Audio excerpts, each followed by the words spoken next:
উত্তরবঙ্গের মানুষ। এতে মহাসড়কের বিভিন্ন মোড় ও বাসস্ট্যান্ডগুলোতে ভিড় বেড়েছে। ঢাকা ফেরা মানুষের এ নিয়ে আরও জানাতে সিরাজগঞ্জ থেকে বিস্তারিত যুক্ত হচ্ছেন রিফাত রহমান। রিফাত, জানাবেন যে যারা কর্মস্থলে ফিরছেন তারা কোনো দুর্ভোগ পোহাতে হচ্ছে কিনা, এছাড়া ভাড়া বেশি নেওয়ার ব্যাপারে কোনো অভিযোগ আছে কিনা?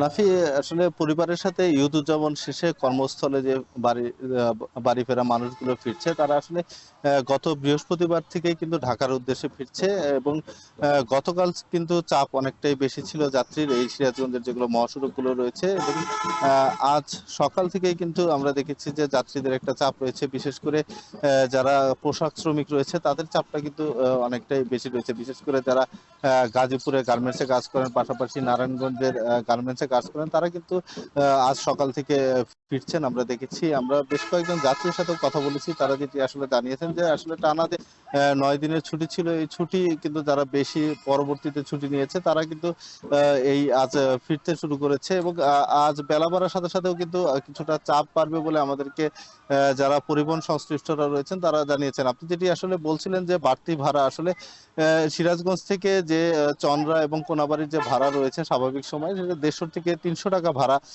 কিন্তু তাদেরকে ভাড়া দিয়ে কিন্তু ঢাকা যেতে হয়, কোনাবাড়িতে যেতে হয়। তবে আজ সকাল থেকে আমরা দেখেছি যে কোনাবাড়ি এবং চন্দ্রা যারা যাচ্ছেন তাদেরকে কিন্তু 300 টাকা ভাড়া গুনতে হচ্ছে। অতএব যারা আসলে স্বাভাবিকের থেকে কিন্তু 100 থেকে 150 টাকা বেশি ভাড়া কিন্তু এখানে এইসব যাত্রীদের গুনতে হচ্ছে। আপনি জানেন যে আসলে যারা পোশাক শ্রমিক, তারা নিম্ন আয়ের, তারা কিন্তু আসলে যে বাসগুলো রয়েছে সেই বাসের পাশাপাশি যারা খোলা ট্রাক এবং পিকআপে করেও কিন্তু আমরা অনেক যাত্রীকে ফিরতে দেখেছি। এছাড়া আসলে মহাসড়কে তেমন কোনো আসলে দুর্ভোগ নেই, যেহেতু মহাসড়কে কোনো যানজট নেই।